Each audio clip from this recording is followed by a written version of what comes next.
നിങ്ങളൊരു വോട്ട് ഇടതുപക്ഷ മുന്നണിക്ക് കൊടുക്കൂ.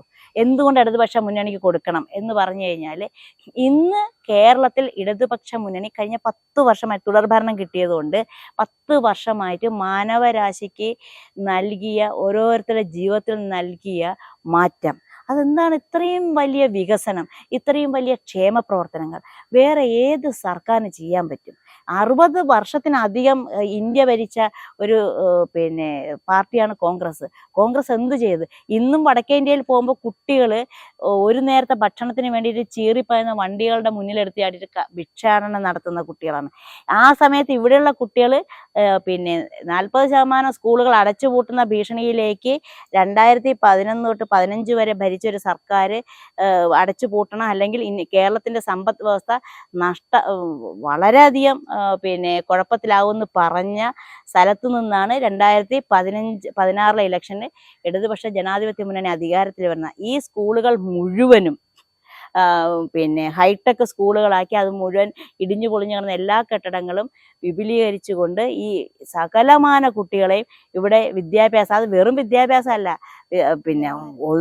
ഒരു 1ാം ക്ലാസ് മുതൽ ഇപ്പോൾ ഡിഗ്രി തലം വരെയുള്ള മറ്റത് പ്രാഥമിക വിദ്യാഭ്യാസമാണ് സാർവത്രികവും സൗജന്യവുമായിരുന്നു. ഇന്ന് 1ാം ക്ലാസ് മുതൽ ഡിഗ്രി വരെയുള്ള കുട്ടികൾക്ക് 10 പൈസ ഫീസില്ലാതെ പഠിക്കാമെന്ന് മാത്രമല്ല, സ്കൂളിൽ പോയാൽ വിഭവസമൃദ്ധമായ ഭക്ഷണം കഴിച്ചുകൊണ്ടാണ് നമ്മൾ പഠിക്കുന്നതെന്ന് മാത്രമല്ല, നമുക്ക് സൗജന്യമായിട്ട് പുസ്തകവും നമുക്ക് യൂണിഫോമും കിട്ടും. ഇത് ഏത് സംസ്ഥാനത്താണ് ഇങ്ങനെ വിദ്യാഭ്യാസ മേഖലയിൽ? ഇത് വിദ്യാഭ്യാസ മേഖലയിൽ മാത്രമല്ലല്ലോ, കുടുംബത്തിലിരിക്കുന്ന സ്ത്രീകൾ, ഇപ്പം നമ്മളെ വീട്ടിലൊരാളുകളെ കല്യാണം കഴിക്കാൻ പറ്റാതെ വന്നു കഴിഞ്ഞാൽ അവരൊക്കെ 59 വയസ്സിന് 59 വയസ്സ് അല്ലെങ്കിൽ 40 വയസ്സായ ഒരു സ്ത്രീക്ക് 1000 രൂപ. ഈ 1000 രൂപ എന്ന് പറയുമ്പോൾ നമ്മളൊരു ഉത്സവത്തിനൊക്കെ പോകുമ്പോഴാണ് നമ്മൾ മനസ്സിലാക്കുന്നത് ഈ 1000 രൂപയുടെ വില.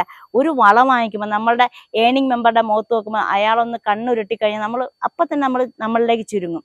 മനസ്സിലായില്ലേ? അങ്ങനെ അത് എന്തുകൊണ്ട് ഇങ്ങനെ കേരളത്തിന് മാറ്റം വന്നു എന്ന് പറഞ്ഞു കഴിഞ്ഞാൽ, കേരളം 1956 രൂപീകൃതമാകുന്നു, 57 തെരഞ്ഞെടുപ്പ് വരുന്നു. അന്ന് മലയാളി കൃത്യമായ തെരഞ്ഞെടുപ്പാണ് തിരഞ്ഞെടുത്തത്. ബാലറ്റ് പേപ്പറിലൂടെ ആദ്യമായിട്ടൊരു കമ്മ്യൂണിസ്റ്റ് മന്ത്രിസഭയെ അധികാരത്തിലേറ്റി. ആ കമ്മ്യൂണിസ്റ്റ് മന്ത്രിസഭ EMS നമ്പൂതിരിപ്പാടിൻ്റെ നേതൃത്വത്തിലുള്ള കമ്മ്യൂണിസ്റ്റ് മന്ത്രിസഭ അന്ന് 2 ബില്ലുകളാണ് പാസ്സാക്കിയത്. അത് ഈ കേരള ജനതയുടെ ജീവിതത്തെ മാറ്റിമറിച്ചു. ഒന്ന് വിദ്യാഭ്യാസ ബില്ലും മറ്റത് ഭൂപരിഷ്കരണ ബില്ലും. ഈ 2 ബില്ലുകൾ ഇന്ന് മലയാളിയുടെ ജീവിതത്തെ മാറ്റിമറിച്ചു. എന്ന് മാത്രമല്ല, ഇവരെ സയന്റിഫിക് ടെമ്പറോടുകൂടി ചിന്തിക്കാൻ പഠിപ്പിച്ചു. അന്ധവിശ്വാസങ്ങളിൽ നിന്നും അനാചാരങ്ങളിൽ നിന്നും മാറ്റി നിർത്തി നമ്മൾ ചോദ്യങ്ങൾ ചോദിക്കാൻ പഠിപ്പിച്ച്.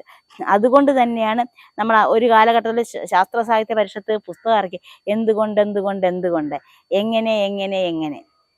ഇന്ന് അതിൽ നിന്ന് ഒരുപാട് നമ്മൾ പുറകോട്ട് പോയിരിക്കുന്നു. എന്തുകൊണ്ടെന്ന് വെച്ച് കഴിഞ്ഞാൽ, മാറി മാറി വരുന്ന സർക്കാരുകൾ അധികാരത്തിന് വേണ്ടിയിട്ട് മാത്രമാണ് നിൽക്കുന്നത്. കാരണം എനിക്കെങ്ങനെ അധികാരത്തിൽ, പക്ഷേ കഴിഞ്ഞ 10 വർഷമായിട്ട് ഇടതുപക്ഷത്തിന് കണ്ടിന്യൂസ് ആയിട്ട് ഭരണം കിട്ടിയപ്പോഴാണ് ഇന്ന് കേരളത്തിൽ ഇത്രയധികം വികസനം വന്നത്. അതുപോലെ തന്നെ ക്ഷേമവും, ഈ ക്ഷേമ പ്രവർത്തനവും വികസനവും സമഞ്ജസമായി സമന്വയിപ്പിച്ചു കൊണ്ടുപോയ ഒരു സർക്കാർ ഇന്ന് ഇന്ത്യ മഹാരാജ്യത്തിൽ വേറെ ഒരു സംസ്ഥാനത്തും ഇല്ല. ഇന്നിപ്പം 5.5 ലക്ഷം പേർക്ക് വീടെന്ന് പറയുമ്പോൾ ഒരു പഞ്ചായത്തിൽ ഒരു 150 പേർക്കെങ്കിലും വീട് കിട്ടുന്നു. ഒന്ന് ആലോചിച്ച് നോക്കണേ, വീടില്ല. അത് മാത്രമല്ല, അതിദാരിദ്ര്യം.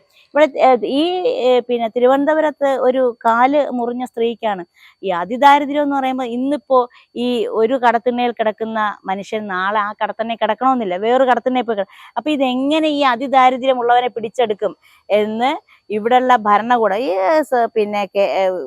ഈ സംസ്ഥാനം ഭരിക്കുന്ന ഭരണകൂടം തദ്ദേശ സ്വയംഭരണ സ്ഥാപനങ്ങളെ മറ്റ് സന്നദ്ധ പ്രവർത്തനങ്ങളെ കൂട്ടിയിണക്കിക്കൊണ്ടാണ് ഈ അതിദാരിദ്ര്യം ഉള്ള ആളുകളെ കണ്ടെത്തി അവരെ അക്കോമഡേറ്റ് ചെയ്ത്. അങ്ങനെയാണ് തിരുവനന്തപുരത്ത് ഒരു കാല് മുറിച്ച സ്ത്രീക്ക് ഒരു കടയിട്ട് കൊടുത്ത്, അവർക്കൊരു വീടും വെച്ചു കൊടുത്ത് കടയും ഇട്ട് കൊടുത്തു, അവർ അക്കോമഡേറ്റ് ചെയ്തു. അത് ലോകത്തിന് തന്നെ മാതൃകയാണ്. 2 വീലറുകൾ ഓടിക്കുന്നതുകൊണ്ട് സ്ത്രീകൾ ഭയങ്കരമായി ലിബറേറ്റഡ് ആയി. കാരണം നമുക്ക് എവിടെയെങ്കിലും പോകുമ്പോൾ നമ്മളെ ചേട്ടനെയോ അച്ഛനാരുടെ സഹായം, നമ്മൾ കുടുംബശ്രീയുടെ ഫൈനാൻസിൽ നിന്ന് നമ്മൾ കുറച്ച് ലോൺ എടുത്തു കഴിഞ്ഞാൽ, അത് ലോൺ എന്ന് പറഞ്ഞു കഴിഞ്ഞാൽ വളരെ നിസ്സാര പലിശയുള്ളൂ, ഒരുപാട് പലിശയുള്ളൂ, ഒരു ശതമാനത്തിൽ താഴെ പലിശയ്ക്ക് നമ്മൾ ലോൺ എടുത്ത് എല്ലാ സ്ത്രീകളും, ഒരുവിധമുള്ള എല്ലാ സ്ത്രീകളും വാഹനങ്ങൾ 2 വീലർ എടുത്തില്ലേ. ചില ആളുകൾ വീട്ടിലിരുന്ന് നന്നായിട്ട് പാചകം ചെയ്യുന്നവരായിരിക്കും, അവരുടെ പാചകത്തിന്റെ കഴിവ്. ചില ആളുകൾ നന്നായി തയ്ക്കുന്ന അവരുടെ തയ്യലിന്റെ കഴിവ്. ചില ആളുകൾ നന്നായി പടം വരയ്ക്കുന്ന, എന്തോരം കലാകാരികളാണ്, എന്തോരം പാട്ട് പാടുന്ന ആൾക്കാരാണ്. നമ്മൾ ഞെട്ടിപ്പോയിട്ടില്ലേ, പാട്ട് പാടുന്ന ആൾക്കാരാണ്. നമ്മുടെ ചുറ്റുള്ള എല്ലാ സർവ്വചരാചരങ്ങളെയും ചേർത്ത് പിടിച്ചുകൊണ്ട്, മനുഷ്യനെന്ന് പറഞ്ഞാൽ ഈ ഭൂമിയിലൊരു നിസ്സാര ജീവിയാണ്. ഈ ഭൂമിയിൽ എല്ലാ ജീവജാലങ്ങൾക്കും ജീവിക്കാൻ അധികാരമുണ്ട്. ആ തിരിച്ചറിവ് നമുക്ക് എന്ന് വയ്ക്കുന്നു അന്നേ നമ്മൾ നന്നാവുകയുള്ളൂ. ആ ചിന്തയുള്ളവനാണ് ഇടതുപക്ഷക്കാരൻ. അങ്ങനെ അല്ലെങ്കിൽ അത് കമ്മ്യൂണിസ്റ്റ് പ്രസ്ഥാനമല്ല.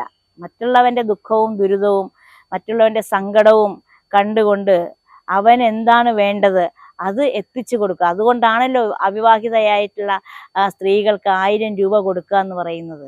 അവരപ്പോൾ അവിടെ ഒരു ഏണിംഗ് മെമ്പറായി എന്നുള്ളതാണ്. അവരാ വീട്ടിൽ എന്ന് തൊട്ടാ പൈസ കയ്യിലെത്തുന്നു അന്ന് തൊട്ടാ വീട്ടിൽ അവർക്ക് നാവ് ഉയർത്താവുന്ന അവസ്ഥയാണ്. എനിക്കും കിട്ടുന്നുണ്ട് 1000 രൂപ, മനസ്സിലാവുന്നുണ്ടോ?